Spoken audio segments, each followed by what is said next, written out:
you have to fail more. He says, you got to step up your failure rate. All you entrepreneurs out there, that cell phone is your lifeline out of this mess. Use it. If you do not change that talk in your head, you'll always be the poor person. Need motivation? Watch a Top 10 with Believe Nation. Top 10, I got a top 10. Got my motivation high for my top 10. Gotta learn from the wise women and men. All my life, like 9 to 9. For my top 10, top 10, 9 to 9. This one's for my top 10. Hey, it's Evan Carmichael, and I make these videos because you are probably the most ambitious person in your circle, but you know you're capable of more, and you get that push by surrounding yourself with the best. So today, let's learn from one of the best, Robert Kiyosaki, and my take on his top 10 rules for success. Enjoy. Okay, let's kick it off with rule number 1, fail more. I got a job with Xerox because they had sales training. And then for 2 years, I was the worst salesman they ever had. I was going to get fired from Xerox. And so I went to my rich dad and I said to him, so why? What's wrong? He says, how many sales calls do you make a day? I said, on a good day, 3. He says, that's why you're not successful. Same formula. He says, you have to fail more. He says, you got to step up your failure rate. So I found a nonprofit, and at night, after I was working at Xerox, I would go to the phone bank up the street from where I was working in Honolulu. And I had a goal. I had to fail 35 times that night. So I just failed 35 times. Now, interesting thing happened. My numbers at Xerox went up. You see, I was handling that fear. I was handling the wimp in me, the coward. And most people don't want to go through the wimp. And that's why I don't have much time for them. Rule number 2, borrow and buy assets. Do you know why they tell you to save money? I don't know. Because the system of banking, it's nothing to do with communism or capitalism. It's the banks run the world. The rich run the world. They don't care if you're communist or capitalist. So when you save, so let's say you save $1 US or €1, 1 yen, the banking system can lend out 10. So the entire system is called the fractional reserve system. The fractional reserve system is also printing money. And then they tell you to save money. So they want you to save money so they can lend out your money 10 times. So your dollar became worthless 10 times over. And then they used to pay you 10% interest on your money. Now it's at best 1%. And they're still lending it out 10 times. So that's why you don't save money, is because your money is becoming worth less and less and less and less and less. The banks are getting richer and richer and richer. Then they tax you on that interest they pay you. That 1% interest, if they pay you that much. Japan is 0. And the Japanese are so stupid, they still save money. We also have 0. Yeah, and they still save money. How stupid is that? So that's what I would question. So how come that happens? Now, if I borrow money, guess what? Do I pay taxes on debt? I guess no. Why is that? I know this is what I'm saying, okay? Question everything. Okay. So when they lend out money, that's how money is created. Money is debt. They lend out them. Why is debt tax-free? I don't know. Because that's how money is created. And so the banks love it. They love people who borrow lots of money. So how do I get rich? I borrow money and I buy assets with it. The poor person borrows money and buys liabilities like purses, cars, houses, and they get poorer and poorer and poorer. But I use debt. I borrowed $300 million after the crash, dollars. In 2000, by 2010, I had borrowed $300 million to buy real estate that made me rich. And the interest rates kept coming down, so that my cost of money kept coming down. And so everybody else is saying, oh, you should get out of debt. You know why? Because they don't question the hypnosis they're under. You've been hypnotized to work hard for money, to save it. The fractional reserve system prints it. And then you pay taxes after taxes. So I have all this debt and I get rich. Rule number 3, keep your word. It's a great time to be an entrepreneur because if you're smart, you have a good spirit, and you learn quickly. So the greatest thing about an entrepreneur is how fast can you learn. You know, when you look at the 7 deadly sins, the biggest tragedy is ego. It's that ego or vainglory is the road straight to hell. And so you got to, I tell you I made mistakes. I tell you I screwed up. I'm definitely on the short list for saint. But you'd better be honest, and people trust you, and you better keep your word. You know, you're only as good as your word. Yeah. So actions and words must be in integrity. Rule number 4, rewire your brain. That's why in 1997 I created the cash flow. 96 created the cash flow board game. It's the only game that teaches you accounting by having fun. So the cash flow game I play at least 10 times because each time you play, you're learning something new. Well, what the game is doing, because you have to move pieces and write and all this stuff, is moving your neural pathways. You have to train, the most important thing is change the neural pathways in your brain. And the brain is driven by your heart. And when I meet somebody with an employee's brain, they say, I want job security. I want a good pension. Does it have medical benefits? That's their brain. It's them. I can't help them. They got to rewire the brain, because the economy takes place between this year and this year. That's where the economy takes place, and in your heart and in your guts. I started playing Monopoly. I was 9 years old, and everybody's played Monopoly, except I played it in real life. 4 greenhouses, 1 red hotel, tax-free. If you're really going to learn to be rich, you have to learn how to sell, how to use debt, and how not to pay taxes. That's the game. Also, if you want to have more self-confidence and self-belief, I've designed a special free training to help you do it. The science says it can take up to 254 days of consecutive action to build a new habit. And I want that for you. I want you to build the habit of self-belief. So what I'm going to do is email you every day for 254 days a link to an unlisted video that will shift your belief forward. To get on it for free, the link to join is in the description below. I don't cheat on my wife. I don't cheat on my customers. I don't cheat people. I don't cut corners. If I can't do something, I'll tell you up front. If I screw up, I'll tell you. People always kind of dump on, fast food industry. If I had to do it again, I'd go work for McDonald's. Look, I have an unfair advantage, I went to war. And at war, I'm alive because other guys died for me. Rule number 5, transform. That's why I said, when I saw that iPhone come out, I said, all you millennials or all you entrepreneurs out there, that cell phone is your lifeline out of this mess. Use it. So what we're doing today is anti-fragile. We're wartime leaders, and we're going to come out of this better. I don't know how, but it's called metamorphosis. Metamorphosis is like when a caterpillar turns into a butterfly. That's metamorphosis. And the definition of metamorphosis, you can look it up in the dictionary, is the transformation from an immature form to an adult form.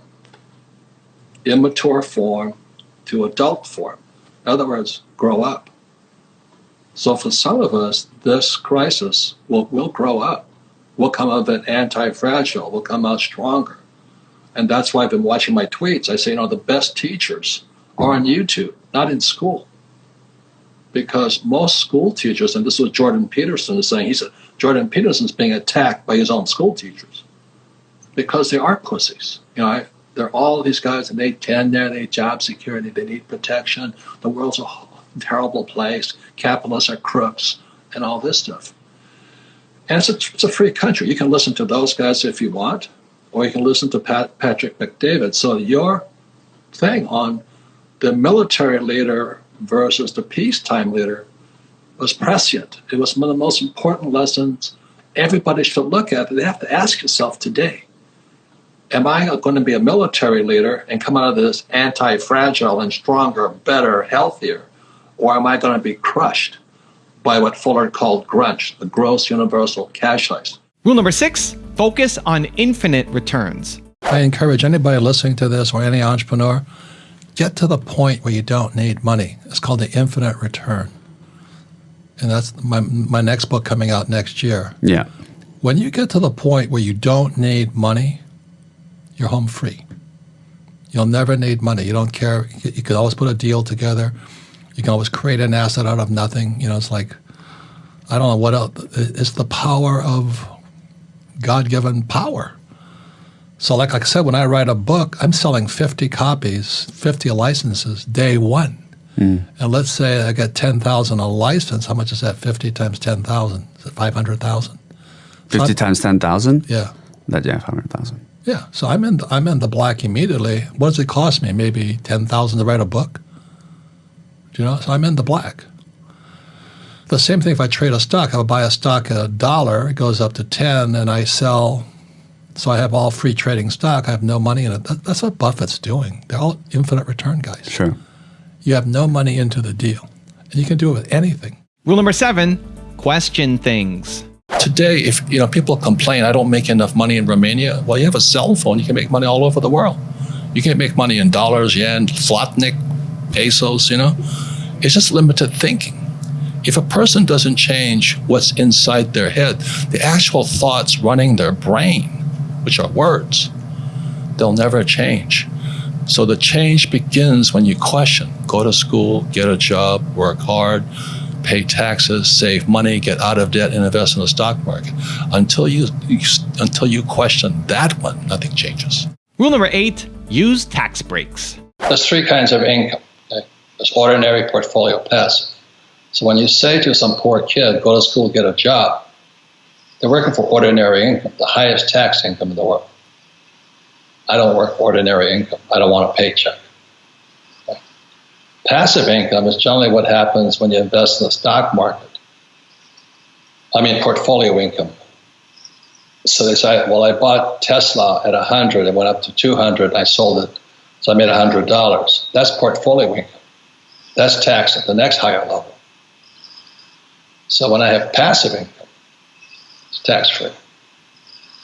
Getting passive income, you have to know what you're doing. So that's why I have the best, first of all, bookkeeper, accountants, attorneys, bankers. I operate as a team. Just like when we flew into combat, we're a team. And most people are trying to do it self-employed way. I'm a good computer programmer. Good. You pay the highest taxes, you work the hardest, but you don't get ahead that way. But that's what most people, they want to do it on their own. If you want it done right, do it by yourself. And an employee is always saying the same words, this year and this year.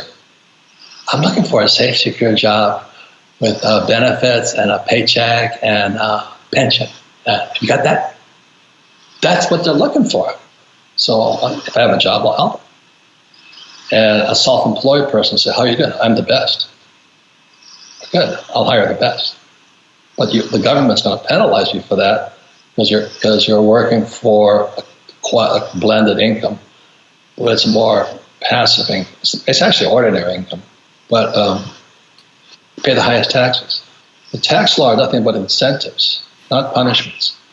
So if you donate, I just donated money to the food bank because they're out of food, so it's $10,000. I get a tax break. I don't donate money to the food bank, no tax break. So because I have 7,000 rentals, apartment houses, I got a tax break. You know why? Because I'm providing housing. And because I have thousands of employees, the tax break. The government even sent me money to pay my employees. Rule number 9, consider currency. What do you recommend people do in a market that is potentially heading into depression? Should they be saving cash and thinking about, becoming more liquid? Like what are some of the things that they should do? Well, it depends upon the cash. If you're in Argentine, is it pesos? Pesos, Argentine pesos, yeah. I wouldn't touch it. I'd save gold and silver. See, what's his name? What's his Bridgewater's guy? Ray Dalio, yeah. He says it depends upon the currency you're in. Sure. He says, so like Zimbabwe, their debt is financed with external money. Japan is internally financed. So that's why the depression doesn't hurt them as badly.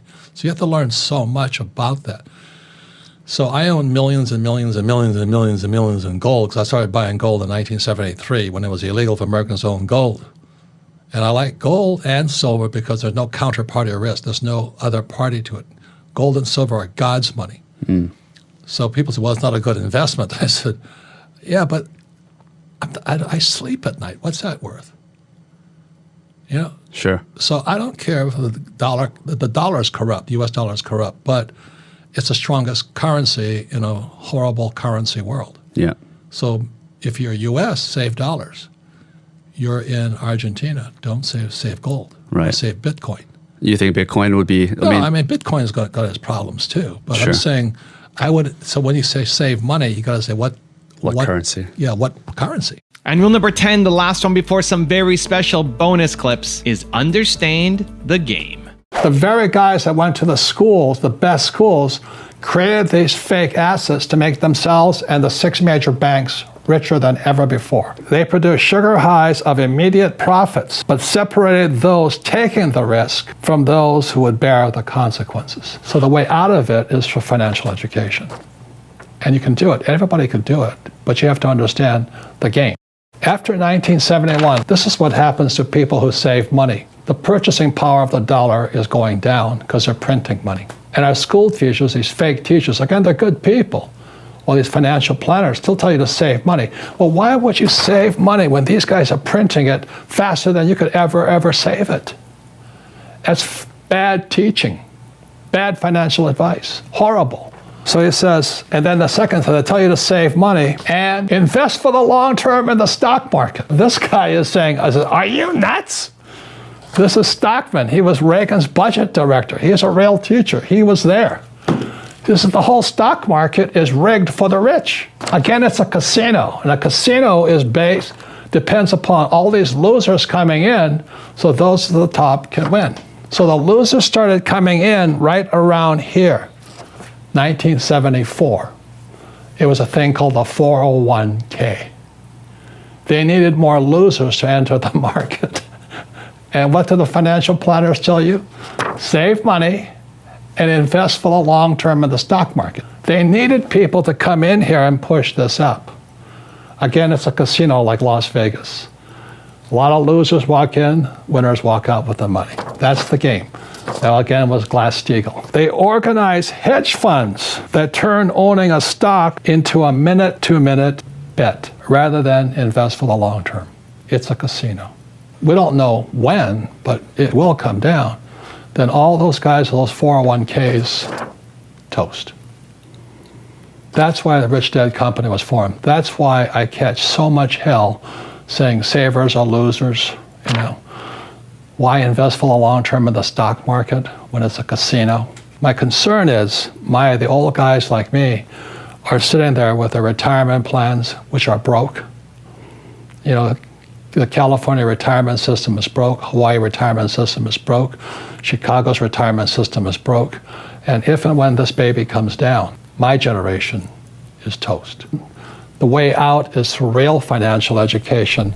Now I've got a special bonus clip that I think you're gonna enjoy, but before that, it's time for the question of the day. I wanna know, what was your single biggest takeaway from this video, and what is your plan of action for the next week? The science says that when you just watch a video, you get motivated, you get inspired, you have a 35% chance of actually doing something and following through. That, Believe Nation, is not enough. 35% is not enough. We gotta do something. But when you get inspired by watching a video like this, and then you create a plan of action, your chances of following through jump to 91%. And when you commit publicly, like putting your comment down below with your plan, it jumps to 95%. That's what I want for you. I want you to take action. Your dreams are too important. Your life matters. Your mission has to happen. So, question of the day, your biggest takeaway from this video and your plan of action for the next week, put it down in the comments below, and I'm gonna celebrate alongside with you. The property was a little condominium, 1 bedroom, 1 bath, $18,000 US. It was on the beach of Maui. The reason the price was so low is the market had crashed. Smart investors always wait for the crash. So this thing crashed. I had to look at 100 properties once I left the class, 3-day class. I had to look at 100 properties in 90 days and write a 1-page report on each of those properties.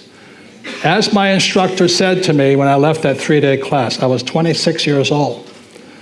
And the instructor says, your education begins when you leave the class, as your education will begin when you leave this class, not now. So you have a chance to talk to Carlos, you have a chance to talk to Alvaro.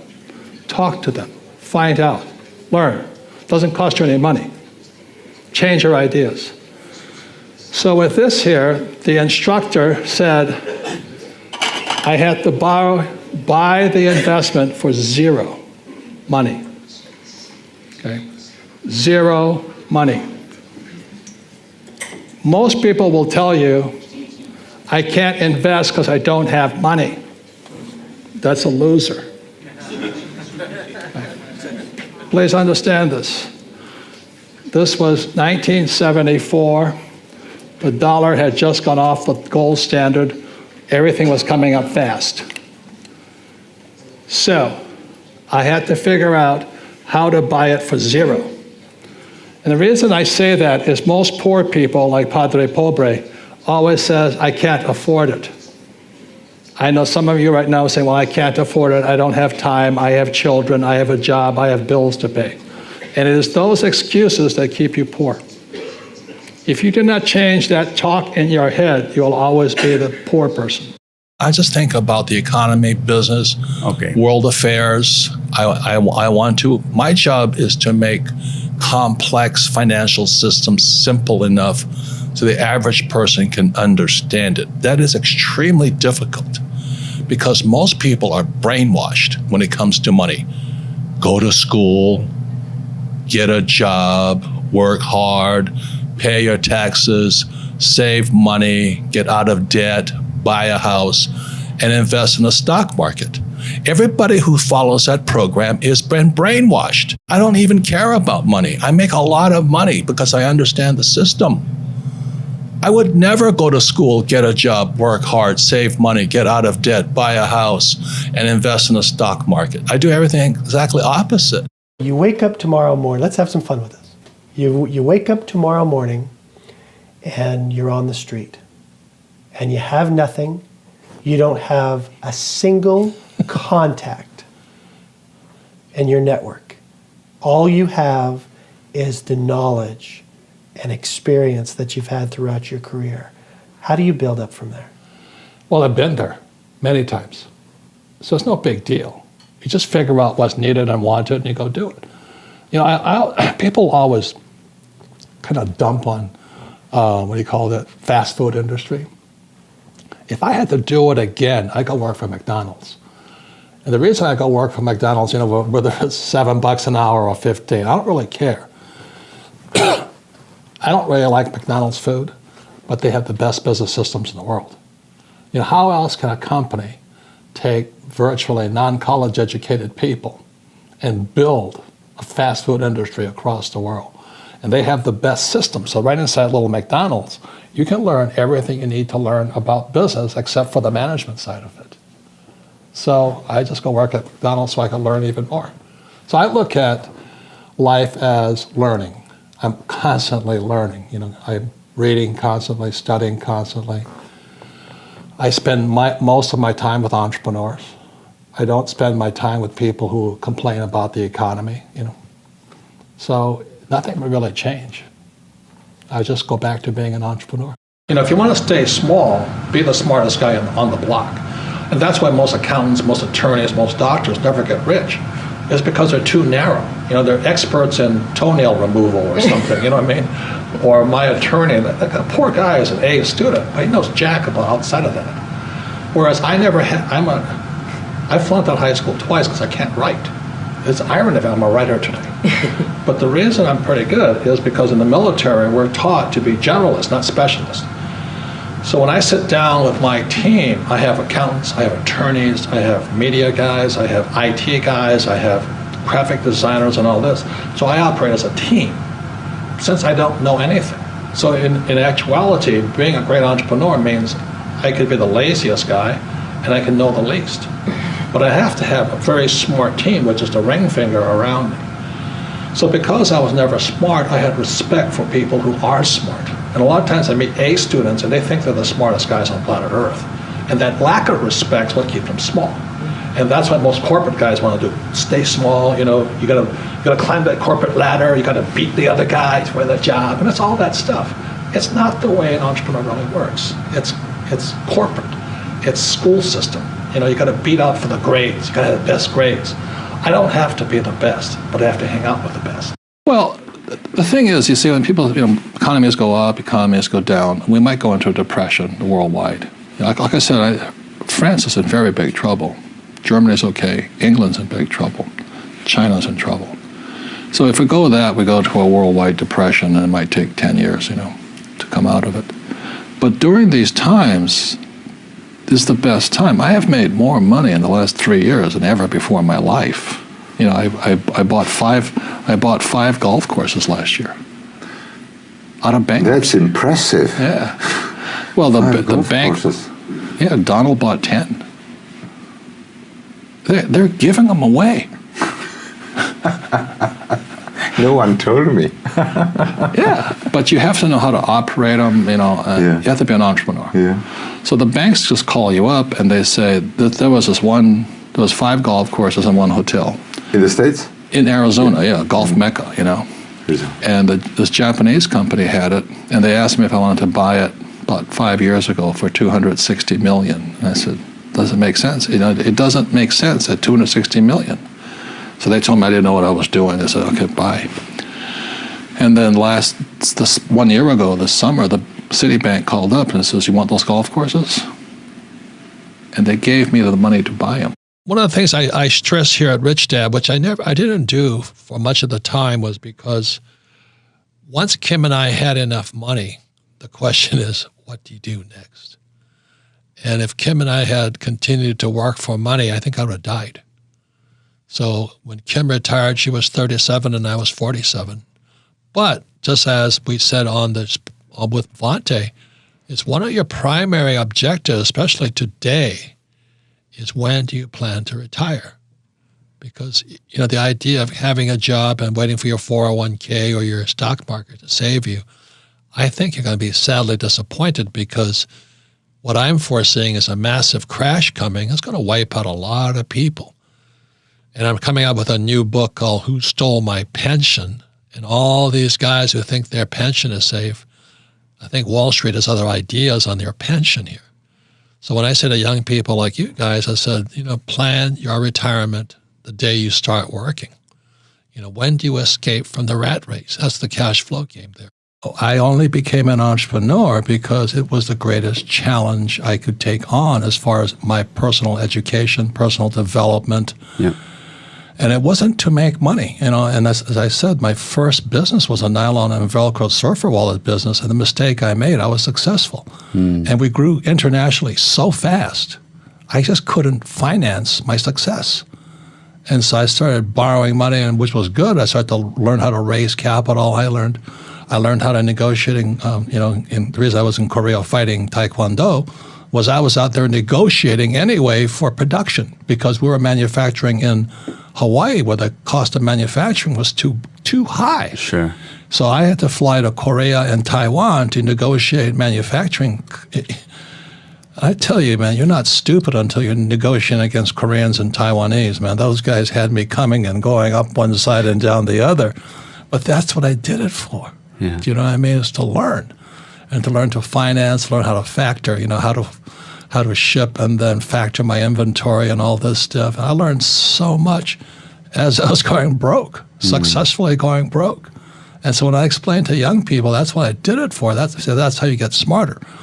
But in this academic culture, we're just talking about Jordan Peterson, how he rails up against academics. Well, the academic culture, the person who makes the most mistakes is a stupid person. But an entrepreneur, the person that makes the most mistakes and learns from them is the rich person. So I always say to young entrepreneurs, it's not money will never make you rich. You know, it's your experience, how much you learn, the mistakes you make, the people you make.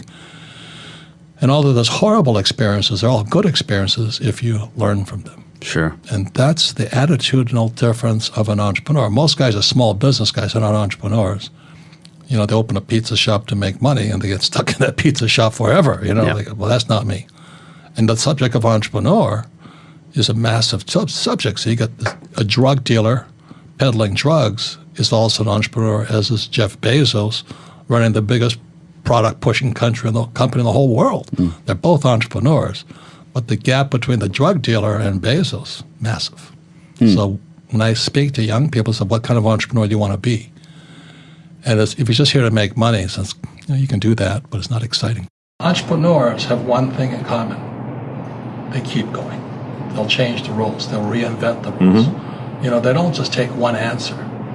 So a real entrepreneur, it really makes no difference which country you're in. That's my beliefs. I love that. You know what I mean? It's just a mindset. You know, it's F you.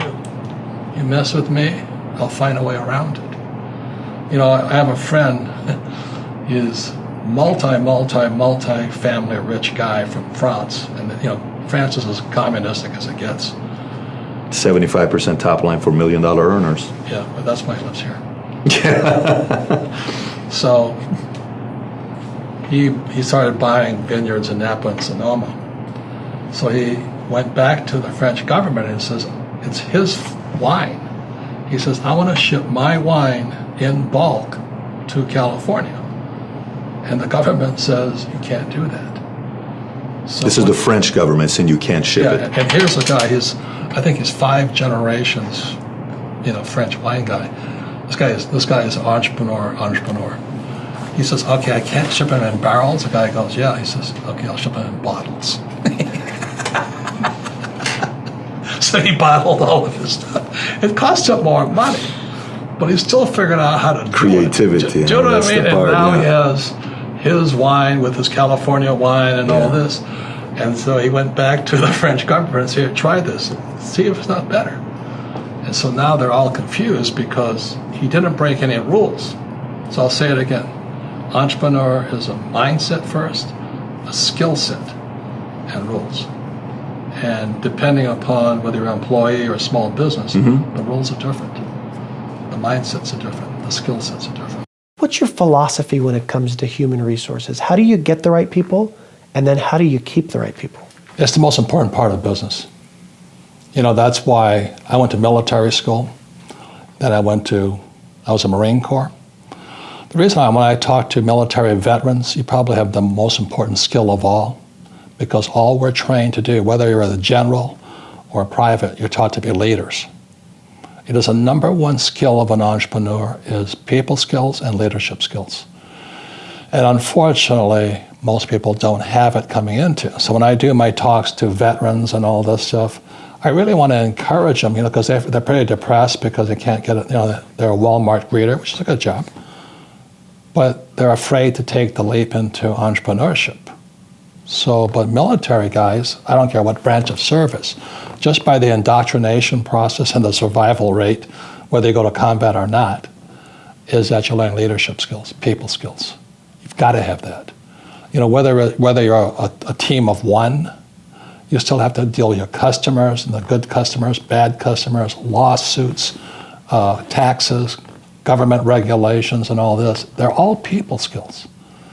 You know, so when somebody says to me, what do I need to learn? I said, boy, you better learn how to communicate pretty quickly to people you don't like and get them on your side. You know, how to win friends and influence people.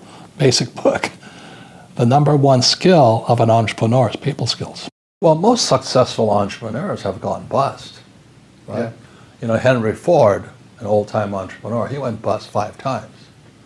Okay, look at Steve Jobs. Yep. His own board fired him. Yep. You know, Bill Gates was taken before the Supreme Court for monopolistic practices.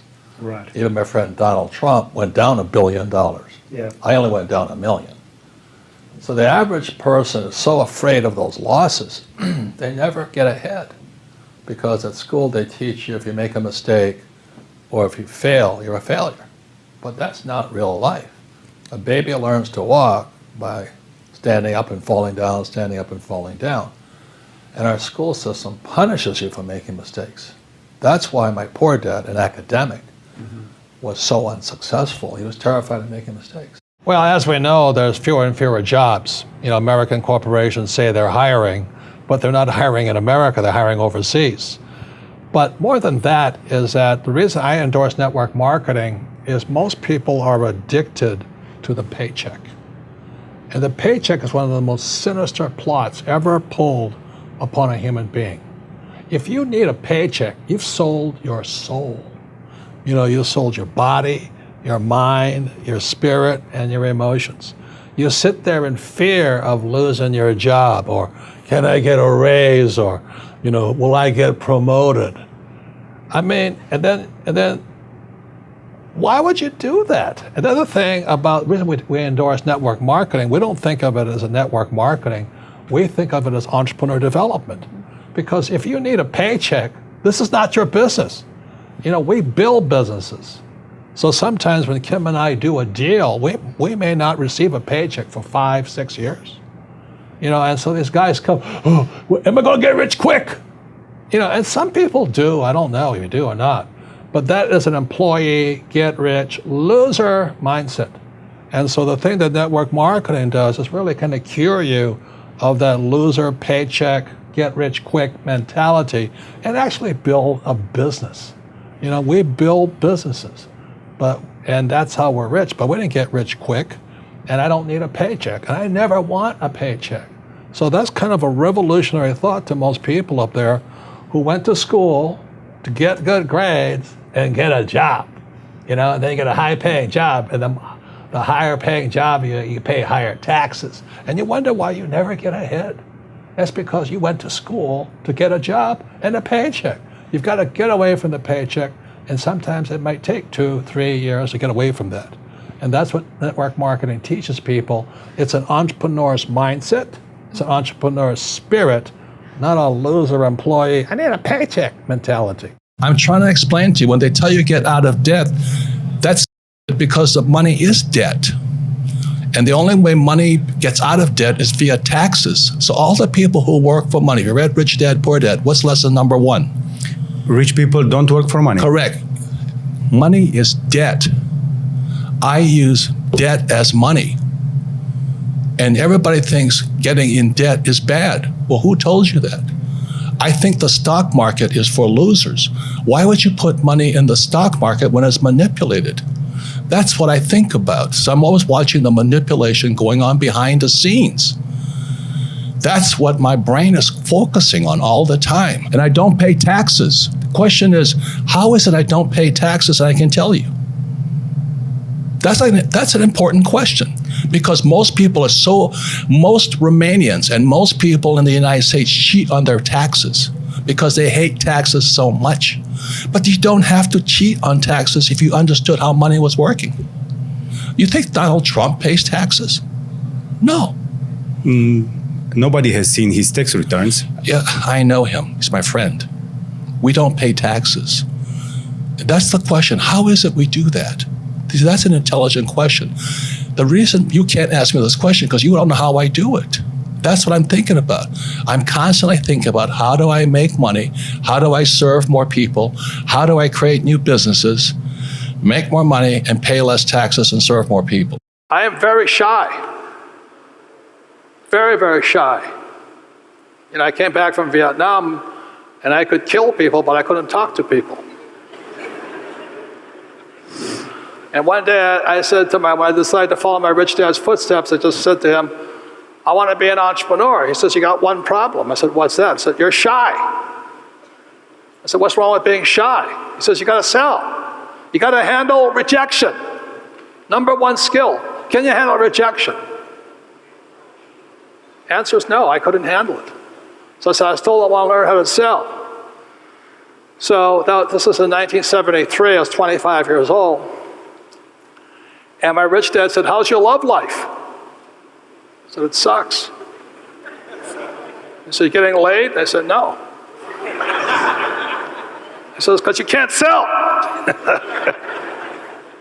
Guys got it? So when I talk about what skill do you need, when the hits the fan, you better start selling. So I went to work for Xerox in 1974 so I could learn how to sell. It took me 4 years. Then I was #1. Okay?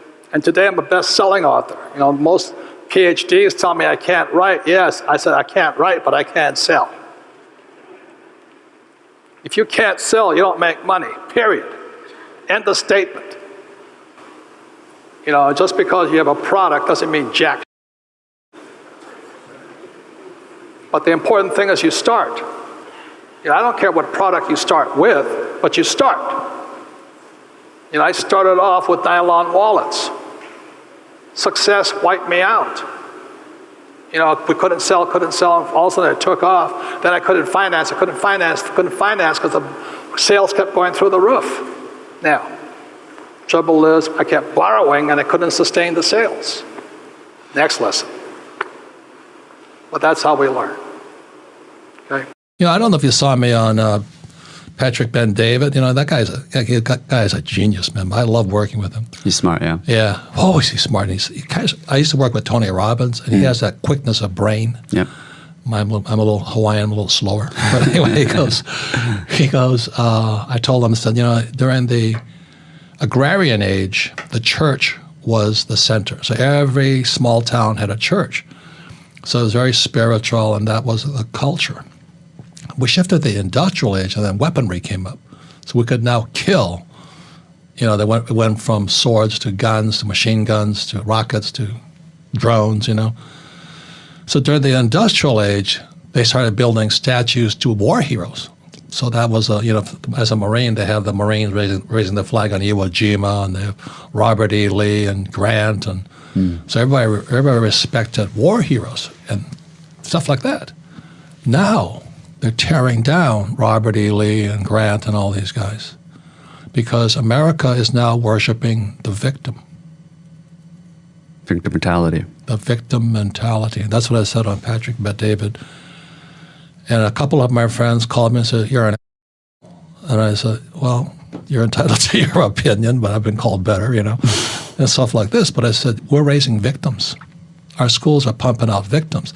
And the reason I like this guy, Jordan Peterson, is he says, it's not what a person stands for. You see that? He did this great thing. It's what are they against? He says, a lot of times they'll stand up there and say, well, I stand for socialism, but they're really against the rich. And so that's why when you talk about Andrew Yang and Pete Buttigieg and all this stuff, I wonder what they really stand for. What are they really fighting for? So I'm upfront with you. I'm fighting for capitalism. Yeah. You know, I fight for education, that we should have better education. I'm not saying anything else inside that. I don't have a hidden agenda. Sure. So when these guys are talking about we're going to fix the homeless, I said, what does that mean? And so what Jordan Peterson says, they're against the rich. They're not for the homeless. They're against the rich. And that's where most of the people on the left are. And I don't know that because I'm not political, not Republican or Democrat. You don't have any religious agenda. You know, you want to believe in God, fine. Don't want to believe in God, fine. But I want to know what you really stand for, not what you pretend to be standing for. You see, there's 3 types of ways people work. Number 1 is a job. Number 2 is a career. And number 3 is a calling. So let's look at it this way. It's not the job you do. It's your point of view on it. So a school teacher, I would say probably 30, 40%, it's just a job. You know, they're school teachers not because they like teaching, but they like the benefits, they like the pay. You know, for them, the paycheck is the reward for doing something they don't want to do. The second is a career. So a school teacher goes in, that this is my career. You know, someday I'll be a vice principal or, you know, some superintendent and things like that. So that's their career. And then we've all had teachers where their whole life soul is in teaching. Those are the best teachers. Well, those are the ones I remember. I also remember the ones who were the job guys. They were the worst, some of the worst I've ever had. You know, I just argued and fought with them. They're the reason I left school. So when I talk to entrepreneurs, I say, is it just a job? Is it your career to be an entrepreneur, or is it your calling? And there's nothing right or wrong. You just be honest with yourself. You know, right now I'm going to start a taco shop because I need to make some money. Knock yourself out, you know. But when I started my first business, it was not to make money necessarily. Money is important because money is fuel for the business. But I wanted to learn to be an entrepreneur. So I started nylon Velcro wallets. I don't love the product. The product sucks. But I wanted to be a great entrepreneur. So I was willing to do a product that I wasn't passionate about, but I was passionate about learning to be an entrepreneur. And then when I became successful as an entrepreneur, I have enough money. I said, what do I want to do next? You know, I retired at 47. I had enough money coming in. And I said, well, I hated school. I love education. I just hated school. I loved most of my teachers. I just hated school. You know, because every time they said to me, go to school and get a job, I said, but I don't want a job. I want a business. You have to get a job. Do you know what I mean? It was the programming I didn't like. So with that said, I became an entrepreneur in education. And today I make millions as a teacher, but I make it as an entrepreneur. So when people say, well, don't you have enough money? I said, it's not about the money at this point, because I have plenty. It's about the job. You know, it's what's my calling. What's what Bucky Fuller said? You must trust your intuition. You know, and it's called your gut feeling a lot of the times. And scientists have just recently found out there's actually brain material in your gut. That's why you get a bad feeling. And that's kind of where intuition comes from. It's more from your gut rather than your brain. And my intuition kind of changed because I went to Vietnam twice. I was a good Marine, U.S. Marine pilot and all this. I was doing it for God, country, and America, you know, all this stuff. And one day I was standing on the battlefield in 1972 and I said, what am I doing here? You know, why am I killing these people? I don't hate them, they don't hate me. And that's when my life, you know, you start waking up as you grow older. So I learned to trust my intuition and say what I had to say. Like this book is about the future also. Fuller was a futurist. So for me to write Rich Dad, Poor Dad in 1997, nearly 20 years ago, was about the future. It wasn't about 1997. The question I ask you is, are you following the herd? You know, the herd generally goes off the cliff like a bunch of lemmings. You know, how many are doing what your mommy and daddy told you what to do? Go to school, get a job, invest in a well-diversified portfolio of stocks, bonds, mutual funds, and ETFs. Is that what you're doing? Are you hoping that the next person elected, whether it's President Trump or one of the other candidates, will save the economy? Well, we have a very important show for people like you, because this program is about you have to do the exact opposite of what everybody else is doing. Because if you keep doing what everybody's doing, I'm afraid everybody's going to go off the cliff. And that cliff is not too far away right now. Well, you know, that's why I keep saying to the millennials, you know, they're a pack of wimps. You know, I meet millennials who are just horrifyingly weak. Snowflakes, I call them. You know, yeah. They go to college and doormats. They're taught trigger events or whatever. You know, I don't know what they say today, but they've got to have special rooms where there's no whatever. I'm going, holy mackerel! Welcome to the real world. You know. And there's other millennials who are as tough as nails. I mean, this is the biggest opportunity they've ever had. Huge. So it just depends upon what's between this year and this year, what's in your heart. The big question is how much is enough? You know, because I think the reason Kim and I are successful is we always started small. Mm-hmm. We actually stay small. Kitchen table. And we do keep doing the same thing, but we don't ever try to get big. We got big, but I think we got big by staying small. We did. I mean, our core group is very small. Yeah. And then we license out. So for those of you who think you have to start some mega company or make millions of dollars, that's not really true. A big part of what makes a company successful is whether or not they have a brand, B-R-A-N-D, almost misspelled it. Okay? And brand, people think, well, it's the communication, you know? But a brand is more than that. The reason Rich Dad is so valuable right now is because it is an internationally known brand the same way as Trump is known as a brand. And the real question on a brand is not just communication. See, a brand makes it easier to sell. When somebody says rich dad, they go, oh, I think I heard of that, or I know what the guy stands for and all this. So what a brand really is the entire BI triangle. If you're going to create a brand, especially in a world that's overcrowded with advertising, communication, the webs, iPods, print, blogs, I mean, there's so much competition now for a person's time. It really is more important that you become a brand. So there's a shortcut communication. Like if I say the word Ferrari, you get a picture of something in your mind. It's a whole body effect. But if I said Hyundai or Kia, car, they're probably just as good a car, but you get a whole different emotional effect just by the brand name. So I'm not saying Hyundais are better or worse than a Ferrari, but I'll pay more for a Ferrari than I will for a Hyundai. I don't own a Hyundai, by the way. I own a Ferrari. What does it mean? It's a shortcut communication. Like if I say the word Apple, some people think of computers and some people think of red apple. But for the guys like me I'm an Apple fanatic, the brand means a lot to me. I love Steve Jobs. He's one of the best entrepreneurs in the world right now. And if I say the word Marine Corps is a brand. It communicates everything, the mission, the team, the leadership, the style, the message. The Marines have a saying, we're only looking for a few good men and women. That means we just don't want to be like the Army. We have to position ourselves away from the Army, the Air Force, and the Coast Guard, and the Navy. So brands are so vitally important as a communication tool, especially in today's over-communicated to world. There are more people competing for your customer's mind, their time. How many blogs can you read? How many magazines can you read? How many television sets can you read? How many games can you play and all this? So today, if you're going to be an entrepreneur, it becomes more and more important that you become a brand. I always say quit your job, but that's not, I don't have a job. I've only had one job. And I never wanted a job after that because I had to be hungry. Not going to say, but we're all different. We're humans, we're different beings. If I show you this diagram here, it's why I created my cash flow board game. Mm-hmm. Because we have 4 different intelligences. We have mental intelligence. We have, I don't know what that one is, physical intelligence. You probably have very good physical to make, football and all that. Yeah. Emotional intelligence, but spiritual intelligence. So I went to military school in New York. The first thing is spiritual. I become a Marine. It's spiritual. Yeah.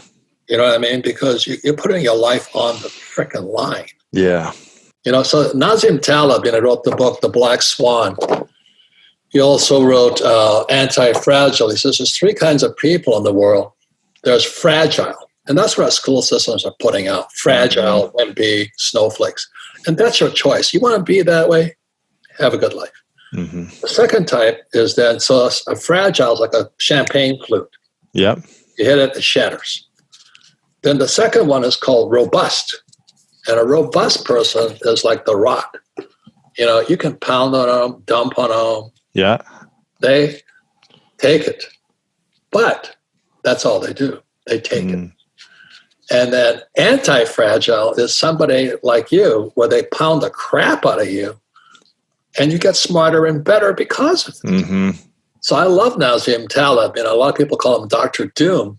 But the way I look at this whole thing, this economy, we're probably going into a depression. We're not going to get out of this one. Really? Oh, yeah.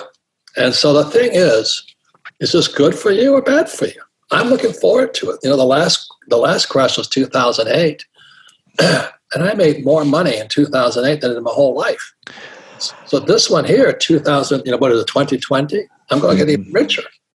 But other people are going to get poor. And if they're baby boomers, they're going to blame it on this coronavirus. Oh, my, hey, hit the road, put on some running shoes, change your diet, get some sunlight, get healthy.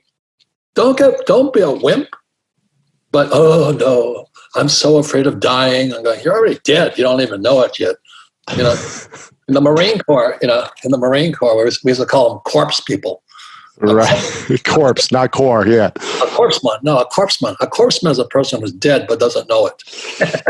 Wow. They're so afraid of dying.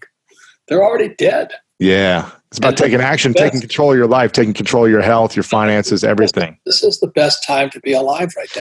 I don't know what people think about money, but that's what I get a lot of is kind of this, money's not spiritual. I'm just saying it's your attitudes, a person's attitude towards money. I make a lot of money, but I give a lot. You know what I mean? Definitely. It goes to biblical principle, the more you give, the more you receive. So when I meet somebody who's doesn't have any money, it just means they're not giving something. Yeah. So a lot of times there's people who would like more, but they're not giving anything. Yeah. So they're like my poor dad. He belonged to the labor unions, and he wanted to work less and get paid more. Well, that's anti-religious to me. Yeah. If you want to get paid more, work more, give more. That's how I see it. I'm one of those kids that don't like school. School is good for people who like school. But here was my poor dad, head of education, PhD, on the governor's board of Hawaii and all this stuff, and his kid, me, and I'm flunking out of school because I can't read, I can't write. And I said I couldn't read, I couldn't write. I was bored out of my mind. I was just, hey. So what I did instead was that's when I met my rich dad, who was my best friend's father, and he used these things called a game. See, games are the best teaching tools. See, when I'm playing this game, this is how the rich taught their kids battle strategies called chess. My rich dad taught me to be a rich man playing Monopoly. We played Monopoly hour after hour after hour. The formula for great wealth of Monopoly is 4 green houses, 1 red hotel. So today in Arizona, I own 8,000 green houses and several red hotels. I just play Monopoly for real. So that's the power of a game, because a game engages me mentally, physically, because I actually have to move things, emotionally, because when somebody knocks me out, I better wake up. I made a mistake. And spiritually, because it's spirit that wins. If you just saw Golden State play the everybody's. I love LeBron James. I love Cleveland. But one guy cannot take on a team. Mm-hmm. And I think LeBron scored 60% of all the points in assists and all that, but a better team beat him. So when you look at business is the same thing. Business is a team sport. I have to have good accountants, good attorneys, good marketing guys, good tech guys, great staff. I have to have great leaders, The trouble with most entrepreneurs are self-employed. So they quit their job. And, in America today, the SBA, the Small Business Administration, says there's 28 million small business owners. 28 million. 24 million are classified as non-employers. Remember, they're a one-man team. They'd be like this guy say, okay, I'm going to take you on. Are you crazy? But that's what most entrepreneurs are trying to do. Because that's what they're taught to do in school, to be the rugged individual. In school, I was very successful as long as I could cooperate at test time. But in school, cooperation at test time is called cheating. In the real world, the guys that have the biggest team win. So all I focus on is putting the best team together. Meanwhile, a lot of the time, the A students in school, they're the doctors and lawyers, they're sitting there all by themselves. They're sitting ducks, but they're entrepreneurs. Do you know what I mean? It's just a mindset, tactics, strategy. I went to military school. I'm a former Marine. So I think like a military operation, which I love chess. So most entrepreneurs, they have this job, and they go, okay, I'm going to be an entrepreneur. And this guy just massacre them. That's very good. Because they went to school, they learned to get a job, and they take tests on their own. They have to be the smartest. That's like the LeBron James. I don't want to be the smartest guy in my team, but I want to have the best team. Mm-hmm. And that's why I win most of my games. That's great. I think like this, and the doctors think like this. I'm going, yeah, I got you, man. For some reason, I get the sense I'm going to win. I made my usual wise-ass remark, only lazy people use their own money. And that's because I have spent much of my life raising capital. Today you have crowdfunding and all that stuff. But the reason I had to learn to raise money was because I had no money. And so if you read Rich Dad, Poor Dad, in there, my rich dad always said, never say, I can't afford it. And it was my rich dad and many of my teachers subsequent to that. They said, lazy people always say, I can't afford it. I don't have the money. That's why they're poor. They have a poor mindset. So instead of figuring out how to raise money, it's just really easy to be a loser. And I call it losers. It pisses them off. Because we all have the power, if we wanted to not be poor if we learned how to raise money. What I found out, the accountants and attorneys who went to the biggest schools are not the best. I have found what I'm looking for is somebody who may be a private guy who is passionate about entrepreneurship. So they're a great attorney for entrepreneurs. They're not, most attorneys are looking for the big client, like I want to work for, General Electric. What I want is the attorney and the accountant who are passionate about it being entrepreneurs. So my guys right here in Phoenix are entrepreneurs, and my accountants are entrepreneurs. Every time I hired the big name corporate and law accounting firms, I have been grossly overpaid and underserved because they're so used to doing bigger things, they don't have time for a little guy like me. It's the same with bankers. I'm looking for a banker who loves being an entrepreneur. You got to have this partnership with the banker. I dump on the financial services industry a lot, and they deserve to be dumped on. But you got to have one on your team, So my banker is the love of my life, because that's where I get my money from. I don't know if it's good news, except to be careful. What changed my life was a book, like it did for many people. And it was this book here. It was called The Grunge of Giants. And it's by Dr. R. Buckminster Fuller. And grunge stands for Gross Universal Cash Heist. So when I was, I think, in my 30s, I went to study with Fuller. He's most well known for the geodesic dome. And I first saw his geodesic dome in Montreal, Canada, Expo 67, the World's Fair of the Future. So my classmate from school in New York, we hitchhiked up to Montreal just to see Bucky's Dome. It was a U.S. pavilion, and it blew me away. But we all have these events and teachers in our lives. And so I think the good news is that there's a teacher like you online now. The best teachers are on YouTube, not in schools anymore. And I think that's really the good news, is what we're doing is the news. What's happening in the news today is fake. It's the old news. It's tragic.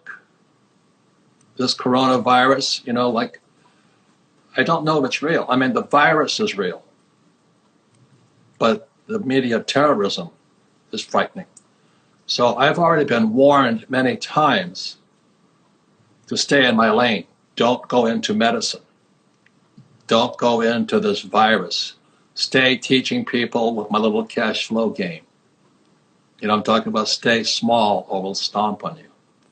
So I just remember back in I first went to the Dome in Montreal at the World's Fair in 67. And I studied with Fuller in 1981, and I studied in 81, 82, and 83, and he was predicting the future. He told us what was coming. And as I've said many times to many people, it's not what I want to do. I don't do what I love. I ask myself, what does God want done?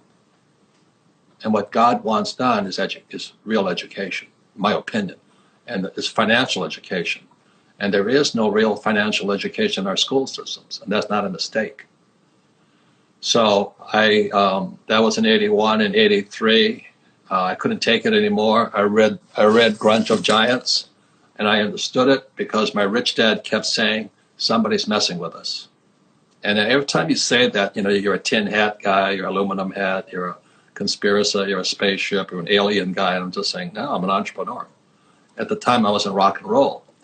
My first date with Kim was to the Place, and she was out front having a good time, and I was in back with the attorneys negotiating a contract.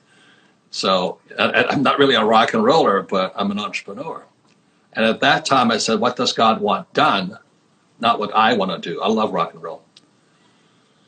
And what God wants done is financial education. That was my opinion. And so that was in 83. So yesterday, You know, and so I don't know if that's what I'm supposed to do, because you'll never know. You'll never know what God wants done.